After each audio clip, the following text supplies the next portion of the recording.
3 రోజులు అయిపోయింది. ఇంకా పిక్చర్ ఓ క్లారిటీకి రాలేదు. తప్పెవరిది, ఒప్పెవరిది? మాధురిని టార్గెట్ చేస్తూ వాణిని టార్గెట్ చేస్తూ దువ్వాడ, ఇలా ఈ డైలీ సీరియల్ కంటిన్యూ అవుతూనే ఉండాలా?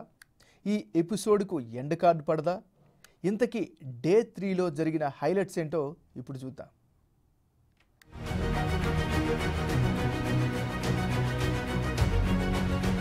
మూడో రోజు కూడా సేమ్ సీన్ రిపీట్. శ్రీకాకుళం జిల్లా రాజకీయాలు దువ్వాడ కుటుంబ కథా చిత్రంతో షేక్ అవుతున్నాయి. నిన్నటి వరకు వాణి మాధురి మధ్య నడిచిన డైలాగ్ వార్ ఇప్పుడు దువ్వాడకు బిగుసుకుంటుంది. శనివారం కూడా దువ్వాడ శ్రీను భార్య వాణి, కుమార్తె హైందవి నిరసన తెలిపారు. దువ్వాడ ఇంటికి వెళ్లి లోనికి వెళ్లే ప్రయత్నం చేయగా పోలీసులు అడ్డుకున్నారు. దాంతో ఆమె అక్కడే బైఠాయించి నిరసన వ్యక్తం చేశారు. శుక్రవారం జరిగిన ఎపిసోడ్తో పోలీసులు దువ్వాడ ఇంటి వద్ద భారీగానే మోహరించారు. వివాహేతర సంబంధాలు పెట్టుకుని భార్య పిల్లలను వదిలేసే వ్యక్తిని జగన్ పార్టీలో ఎలా ఉంచుకుంటున్నారని వాణి ప్రశ్నించారు. వెంటనే అతన్ని సస్పెండ్ చేయాలని కోరారు. తన డబ్బుతోనే శ్రీనివాస్ రాజకీయంగా ఎదిగారని అన్నారు. మేమంటే తాక్కుని అంటే మేమంటే క్యాడర్ చెప్పు తీసుకొడతారులేండి. వీళ్ళకి వీళ్ళ అమ్మకి క్యాడర్ చెప్పు తీసుకొడతారు. వీళ్ళకి క్యాడర్ మీద మాట్లాడింది కదా వీళ్ళమ్మ. మేము మందులు తాక్కుని ఇరగొట్టుకుని ఏ క్యాడర్ పేర్లు చెప్పమనండి. మేము ఎవరితో మందులు తాగామో ఎవరితోనే ఆ క్యాడరే జుత్తు పట్టుకొని ఏడుస్తారు వీళ్ళందరికి కలిపి. ఒళ్ళు మర్చిపోయి ఎలా బిహేవ్ చేయాలో తెలియని వ్యక్తులు ఇలాంటోళ్ళు మదం ఎక్కిపోయి జగనన్నకి ఇదే చెప్తున్నాను. ఇంత నీచంగా ఇలాంటి వ్యక్తులకి దయచేసి పార్టీ నుండి సస్పెండ్ చేయాలని కోరుకుంటున్నాను. పార్టీ పరువు తీస్తున్నారు వీళ్ళు.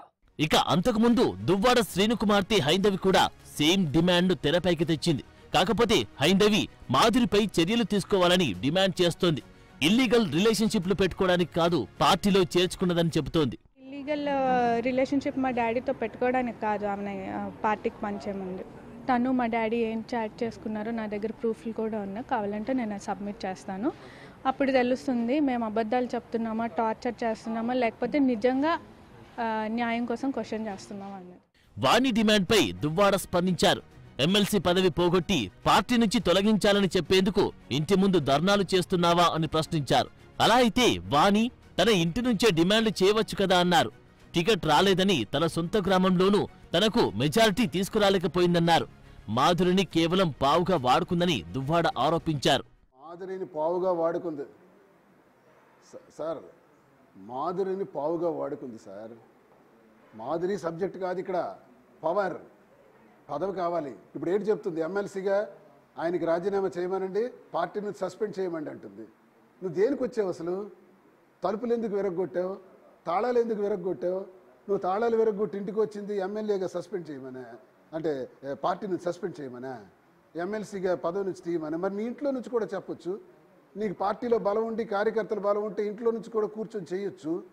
ఇక్కడికి వచ్చి చేయడం ఏంటి? అంటే నువ్వు ఇక్కడికి వచ్చి మాట్లాడిన మాట ఏంటి?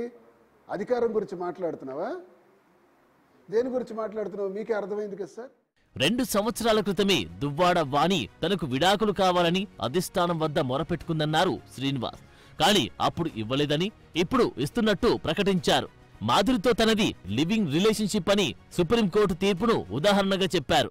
Adultery sir, a married man, a married woman can have a adultery live in. సుప్రీంకోర్టు జడ్జిమెంట్ కూడా ఉంది. భారతదేశంలో కొన్ని కోటాను మంది ఉన్నారు అడల్టరీ లివిన్లో.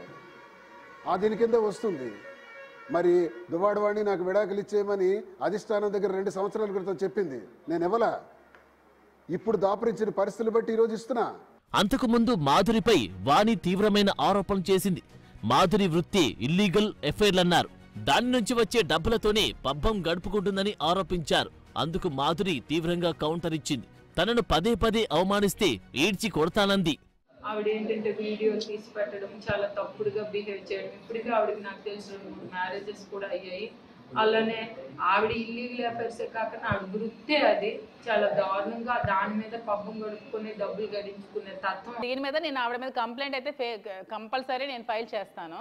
ఆవిడ మరి ఇలాంటి ఎలిగేషన్స్ నా మీద చేసినందుకు నేను చట్టపరమైన చర్యలు కంపల్సరీ నేను తీసుకుంటాను. ఇలాంటి కామెంట్స్ చేసినందుకు నేను కేసు కూడా పెడతాను. నా పిల్లల గురించి, నా గురించి ఇంకోసారి మాట్లాడామంటే పిచ్చి పిచ్చి భాషలు వేస్తున్నావేంటి?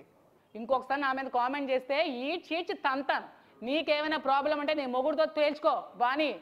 నా పర్సనల్ లైఫ్ నన్ను కామెంట్ చేసే రైట్ నీకు లేదు. నా గురించి కామెంట్ చేస్తే నడి రోడ్డు మీద చీచి తంతాను అక్కడికి వచ్చి నీ దగ్గరికి.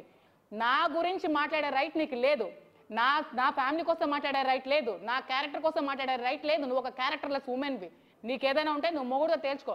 నా జోలికి వస్తే ఇప్పుడు చెప్తున్నాను, మీడియా పరంగా చెప్తున్నాను, పోలీసులు కూడా చెప్తున్నాను. నేను అందరికీ ఎవరెవరు ఉన్నారో న్యాయపరంగా నేను అందరికీ వేడుకుంటున్నాను. నా పర్సనల్ లైఫ్ని కామెంట్ చేసే రైట్ ఆవిడకి లేదు. నీ హస్బెండ్తో ప్రాబ్లం ఉంటే హస్బెండ్తో చూసుకో. నా జోలికి వస్తే నేను తంతాను, నడి రోడ్డు మీద వచ్చి తంతాను. ఎవడు ఆపుతాడో చూస్తాను, ఆపినోడు కూడా తంతాను. ఆపే రైట్ ఆవిడకి లేదు. ఈ ఎపిసోడ్ లో దువ్వాడ శ్రీను తల్లి లీలావతి ఆయనకే అండగా నిలబడింది. వాని వల్లే తన కొడుకు పరిస్థితి ఇలా దిగజారిందన్నారు. ఆవిడ పెట్టే టార్చర్ కు సూసైడ్ చేసుకోవాలనుకున్నాడని, హిమాలయాలకు కూడా వెళ్లిపోయేందుకు సిద్ధపడ్డారని చెప్పారు. విరక్తి చెందిపోయారు. ఇంకా జీవితం నాకెందుకు స్కెల్టన్ మిగిలిపోయింది. ఆఖరికి 3 నెలలు అతనికి భోజనం లేదు. మాకు ఆ సంగతి తెలియదు. ఎలాగున్నారు అన్నయ్య ఎలాగున్నారంటే నేను ఏడుస్తానని, పిల్లలు బాగానే ఉన్నారులే అమ్మా అని చెప్పేసేవారు. ఇలాగైతే ఒకరోజు తను ఇంకెందుకు ఎక్కడైనా చనిపోవాలని ఒకటి, ఇంకా హరిద్వార్ ఎక్కడికో వెళ్ళిపోతానని ఒకటి, ఇది చేసి సన్యాసం పుచ్చుకోవడానికి కూడా అతను తయారైపోయాడు. దువ్వాడ వాణి, శ్రీను ఇద్దరు పోటాపోటీగా ఫిర్యాదులు చేసుకోవడంతో ఈ ఎపిసోడ్కు ఎప్పుడు ఎండుకాడు పడుతుందో వేచి చూడాలి.